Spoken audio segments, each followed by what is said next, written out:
শিক্ষক দিবস মানে শুধু ফুল মালা আর শুভেচ্ছা নয়, সমাজের প্রতি শিক্ষকের দায়বদ্ধতার নজিরও। পূর্ব মেদিনীপুরের শিক্ষক শ্যামল জানা সেই অনন্য উদাহরণই স্থাপন করেছেন। নিজের উদ্যোগে তিনি গড়ে তুলেছেন একটি ভিন্ন ধর্মী লাইব্রেরি, যেখানে যে কেউ বিনামূল্যে বই পড়ে জ্ঞান আহরণ করতে পারেন। শ্যামলবাবুর কথায়, লাইব্রেরি মানে ঝকঝকে ঘর, আলমারি আর তালাবদ্ধ দরজা নয়। আমার লাইব্রেরি খোলা সবার জন্য, দরজা নেই, জানলা নেই, যে কেউ যে কোনো সময় এসে বই নিতে বা পড়তে পারবেন। বর্তমানে কয়েকশো বই রয়েছে সেখানে, সাহিত্য, বিজ্ঞান, ইতিহাস থেকে শুরু করে প্রতিযোগিতামূলক পরীক্ষার প্রস্তুতির বই পর্যন্ত। বিশেষ করে দরিদ্র ও দুস্থ ছাত্রছাত্রীরা এই লাইব্রেরি থেকে বিনামূল্যে বই ব্যবহার করতে পারে। তবে শুধু বই পড়াই নয়, সমাজসেবার ক্ষেত্রেও এই উদ্যোগ আলাদা মাত্রা পেয়েছে। অবহেলিত মানুষের জন্য এখানে পোশাক বিতরণ থেকে শুরু করে খাবার, এমনকি চুলদাড়ি কাটার ব্যবস্থাও রাখা হয়। তাই শ্যামলবাবু মজার ছলে লাইব্রেরির নাম দিয়েছেন বাপের হোটেল। স্থানীয় বাসিন্দাদের প্রতিক্রিয়াতেও মিলেছে উচ্ছ্বাস। গ্রামের ছাত্রছাত্রী থেকে শুরু করে পথবাসী সবাই এই উদ্যোগকে সুফল হিসেবেই নিচ্ছেন। ভবিষ্যতে আরো বড় করে আরো বেশি বই সংগ্রহ করে এই লাইব্রেরিকে সমৃদ্ধ করার স্বপ্ন দেখছেন শ্যামল জানা। তার কথায়, ছাত্রছাত্রীদের চোখে কৃতজ্ঞতার ঝিলিকি আমার কাছে সবচেয়ে বড় পুরস্কার। শিক্ষক দিবস উপলক্ষে নতুন প্রজন্মকে বার্তা দিতে গিয়ে তিনি বলেন, শিক্ষা শুধু পরীক্ষায় ভালো নম্বর পাওয়ার জন্য নয়, শিক্ষা হলো মানুষকে ভালো মানুষ হিসাবে গড়ে তোলার শক্তি। বই পড়ো, জ্ঞান বাড়াও আর সমাজের জন্য কিছু করো। এহেন শিক্ষক শ্যামল জানাকে শিক্ষক দিবসের আমরাও জানাই কর্নিশ। ইচ্ছা থাকলে উপায় হয়। আমার অনেক টাকা নেই, আমার জীবনে স্বপ্ন ছিল কিছু আর্থিকভাবে পিছিয়ে পড়া ছাত্রছাত্রীদের পাশে দাঁড়াবো। তো একটা পূর্ণ আকারের লাইব্রেরি করতে গেলে অনেক টাকা খরচ, তার বিল্ডিং তৈরি করা, আলমারি তৈরি করা। তো আমি এই যে আলমারিটা দেখছেন, সেটা আমার নিজের হাতে তৈরি করে এই বইগুলো বিভিন্নভাবে জোগাড় করে দুস্থ ছাত্রছাত্রীদের সেবা করার জন্য প্রবল প্রয়াস করছি। আর এই যে দেখছেন, এটার কোনো দরজা নেই। যে কোনো দুস্থ আর্থিকভাবে পিছিয়ে পড়া ছাত্রছাত্রী এসে নিজের পছন্দের মতো বই, বছরের যে শুরুতেই ক্লাস শুরুর প্রথমেই ওরা নিয়ে যেতে পারে, এবং বছর শেষে পড়া শেষে বইগুলো যদি মনে করে ফেরত দিয়ে যাবে, আবার সেই বইগুলো অন্য ছাত্রছাত্রীদের দিয়ে উপহার হিসেবে দেওয়া হবে। অর্থাৎ ফ্রি অফ কস্টে ছাত্রছাত্রী পঠন পাঠন করতে পারে। একদম একদম। খোলা হওয়ার কারণ কি? খোলা বলতে এখানে কোনো বাধা নিষেধ নেই, 24 ঘন্টা, অন্যান্য লগ নেই। একটা কারণে যে কোনো মানুষ যেন এটাকে আপন বলে মনে করে, যে এটা একদম আমার নিজের বাড়ি থেকে নিজে বই নিয়ে গিয়ে পড়বো আমি। এই জন্য আমার এই খোলা রাখার একদম। এখানে বিভিন্ন ধরনের পুস্তক রয়েছে, তার মধ্যে কি কি ধরনের বই রয়েছে? আমার মূলত রয়েছে ক্লাস 5 থেকে ক্লাস 12 সহ গ্রাজুয়েশনের যে পাঠ্য সামগ্রী সহ সহায়িকা বইগুলো, সেগুলো রয়েছে, যাতে ছাত্রছাত্রীরা নিয়ে নিজেদের পাঠোন্নয়নের যে উন্নতি করতে পারে।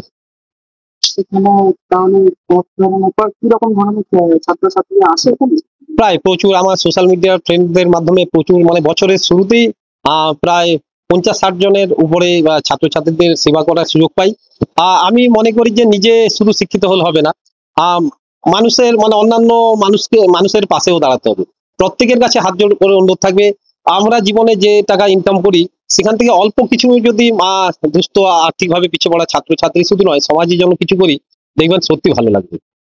ভবিষ্যতে আপনাদের এই জায়গাটা কিরকম এগিয়ে নিয়ে যাওয়ার আপনার কি বার্তা থাকবে?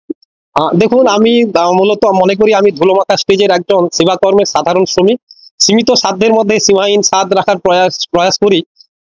এটা অনাড়ম্বর ভাবেই রাখতে চাই। হয়তো একটু র্যাক বাড়বে, বই বাড়বে, কিন্তু এই যে টিনের চালা সেটা থাকবে। সেটাই আমার মূল স্বপ্ন, যে এখানে যেন এসে কোনো ছাত্রছাত্রী ভয় না পায় যে এখান থেকে বই নিয়ে যেতে পারবো কিনা। এই জন্য আগামী দিনে বই বাড়বে, র্যাক বাড়বে, একটু হয়তো মডিফাই করব, কিন্তু পূর্ণ রূপ আমি পাল্টাবো না বলে আমার একটা ইচ্ছা। আপনার পেছনেই রয়েছে দেখছি একটা পোস্টার, বাপের হোটেল। এটা কি চিন্তাধারা আপনাদের?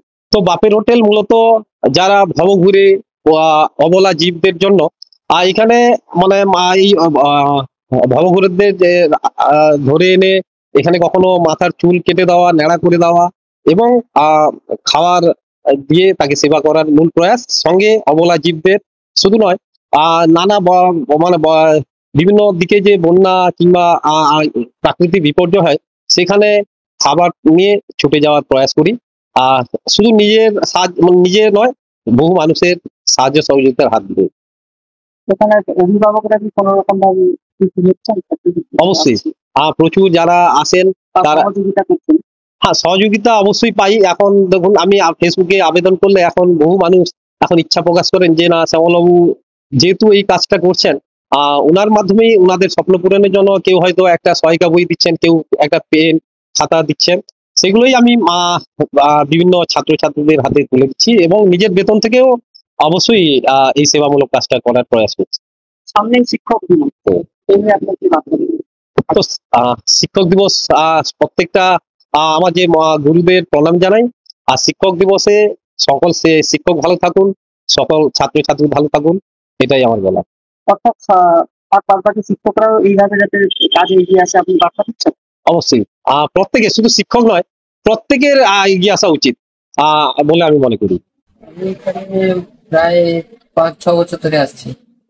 আসতে কি খুব ভালো লাগে? হ্যাঁ, সবসময় ভালো লাগে।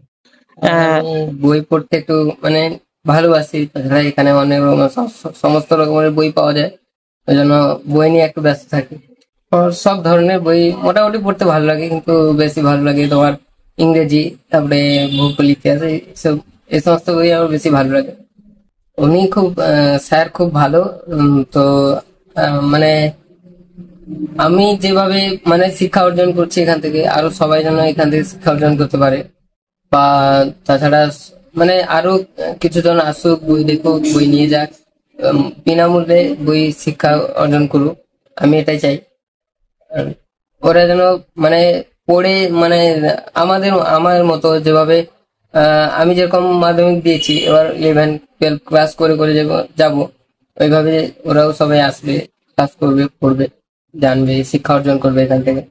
সামনে শিক্ষক দিবস, আমাদের স্কুলের অনুষ্ঠান হতো। তো আমি তো এখন মানে বর্তমান তো মাধ্যমিক তো দিয়ে তো বেরিয়ে এসেছি, এখন কি বলবো। Bureau report, live news TV.